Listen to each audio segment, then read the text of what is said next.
E é o que importa. Você torce pra algum time? Eu sou um ex-atleticano. Você lembra do Lucas Prato? Lembro do Lucas Prato. É ele. Você tá falando dele. Uhum. O cara que não joga nada, mas fazia gol. Fazia gol. Mas por que ex-atleticano? Existe isso? Pelo menos no meu caso existe. Então, cara, é uma coisa pessoal, mas eu acho que hoje cada vez fica mais explícito. Como pode dizer? Hoje é tão é difícil a gente falar as coisas hoje, tudo as pessoas pegam e usam contra a gente, né? Mas eu não acredito que o futebol seja um esporte genuíno, de resultado genuíno. Verdadeiro. Envolve muito caso de aposta e tal. Eu acredito que envolve combinação de resultado, de forma geral. E como eu era um atleticano, era apaixonado. Mas, na verdade, o dia que eu tive que correr da minha própria torcida foi quando eu deixei de ser atleticano. Eu fui assistir um jogo de futsal do Minas e Atlético. Isso foi início dos anos 2000. Tinha uns amigos meus, né? A gente morava em República do Minas. Meus amigos de República jogando e o Minas ganhou 3-2.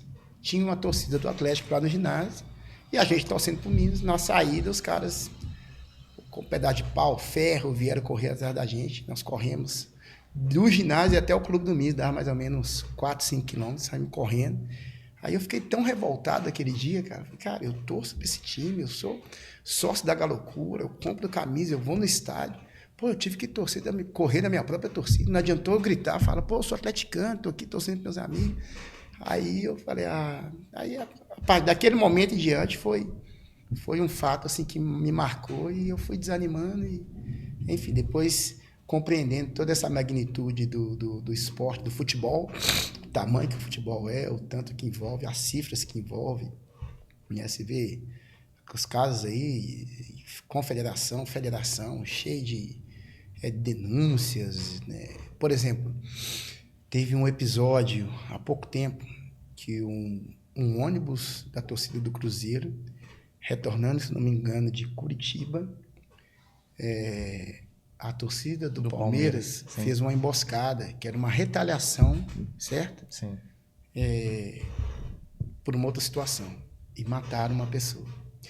Se o esporte no Brasil fosse sério, cara, fosse uma coisa, né? Todas as modalidades, todas, tinham que parar. Ou pelo menos o futebol tinha que parar. Até que a Polícia Federal, Civil, investigasse, encontrasse os culpados e o porquê, a origem daquilo ali. E penalizado. Então, o negócio aconteceu e tá tipo assim, tá todo mundo com a mente cauterizada. É só mais um, daqui a pouco acontece outro. Então, são absurdos que começam a serem aceitos que eu acho inadmissível, entendeu?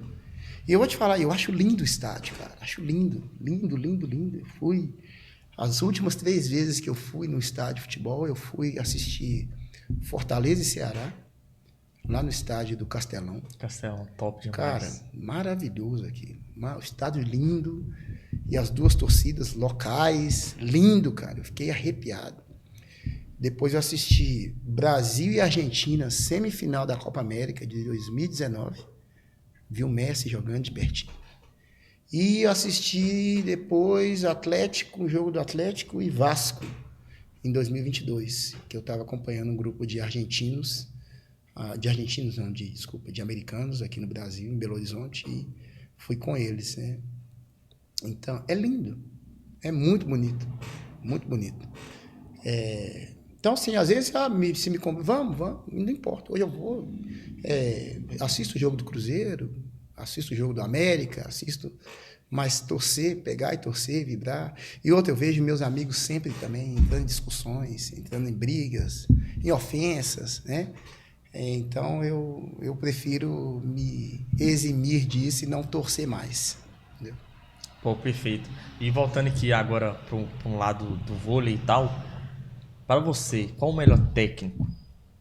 Eu acredito que o Bernardinho é o brabo. Eu nunca trabalhei com o Bernardo, mas eu conheço muitas pessoas que trabalharam com ele e o modelo que ele ele implementou alguns modelos que deram muito certo, né?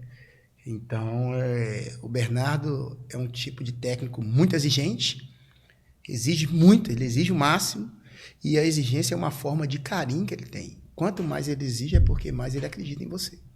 E é uma coisa, às vezes, difícil do atleta entender que o técnico está pegando no pé dele, é porque o técnico entende que ele pode dar mais. E melhor assim do que aquele técnico que não fala nada com você, que esse técnico já desistiu de você. Só que em contrapartida, fora da quadra, todos dizem que o Bernardo é um cara muito parceiro, um cara que te liga do nada, um domingo à noite, como é que você está? Você está bem? Sua família está, né? Então, assim, eu tenho referências sobre ele. Mas eu tive alguns técnicos que eu trabalhei que foram técnicos, assim, espetaculares. O primeiro, eu considero, é o Cebola. Hoje ele é o supervisor de vôlei do Minas Tênis Clube. Ele é o gestor lá do Minas Tênis Clube masculino. É o cara que mais me ensinou tecnicamente e também a suportar os momentos de pressão no jogo. Já fui chorando várias vezes para casa. E depois que eu terminei minha carreira, eu fui agradecê-lo, porque lá na frente eu entendi que aquilo que ele estava simplesmente me preparando, me lapidando para poder ser um jogador que conseguia administrar momentos difíceis. O Talmo daqui de Itabira, eu conheci o Talmo, eu tinha 12 anos, eu assisti uma palestra dele, ele tinha sido campeão olímpico. E depois joguei contra e, num momento complicado da minha carreira, o Tal me contratou, eu estava com uma lesão no joelho, ele me deu um tempo para recuperar e tudo. Foi um cara que resgatou a minha autoestima como jogador, sabe? Que falou, não, você vai ter o seu tempo de recuperação, você vai ficar bem, eu preciso de você em tal situação, em tal data, em tal época e tal. E assim foi feito, né? Ele colocou aquele prazo, corri atrás e ele me ajudou demais a me restabelecer como atleta num momento delicado da minha vida. Então, o Talmo é um treinador que sabe muito de voleibol, jogou muito tempo, mas o maior diferencial dele ele entende muito a cabeça do atleta. Ele sabe lidar muito bem com o atleta. Entender as dificuldades, tanto as dificuldades como as potencialidades do atleta. Ele consegue extrair o melhor do atleta dessa maneira. Tive outros, o Magu, que eu tive a experiência com ele na Universidade. Fomos vice-campeões da Universidade, que é a Olimpíadas Universitárias, como se fosse o Mundial, né, de universidades. O Magu é o técnico do Praia, da equipe do Praia, que agora foi muito bem agora na Superliga. Mas masculina, no caso? Masculina, Foi muito bem, o Magu. O Praia também é uma equipe que geralmente o Praia vai bem. É um clube que, desde que começou o voleibol, vem crescendo e também fazendo um trabalho. Não conheço assim de estar dentro, né? Mas eu tenho um amigo que trabalha lá. Tem hoje o Magu que está lá e amigos que jogaram lá e que elogiam. E não é à toa que está aí nas cabeças, né? Não está nas cabeças só porque... Nenhuma equipe está nas cabeças só porque tem um alto investimento. É porque tem um trabalho de equipe extra-quadra muito eficiente, muito competente, né? E o Praia certamente é um deles. Então, o Magu é um técnico também. Deixa eu ver o outro...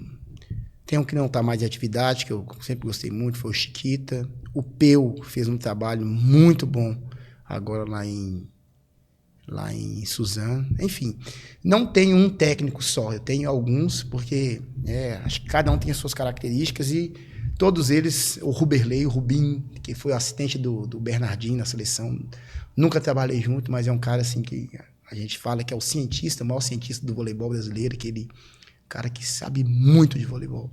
Então, enfim, o Brasil tem muitos grandes técnicos. Poderíamos estar numa situação muito melhor a nível internacional, ainda ganhando títulos um atrás do outro, se a gente tivesse um trabalho melhor de conexão de confederação, federações e clubes, principalmente clubes de formação de atletas. Porque técnicos nós temos os melhores do mundo.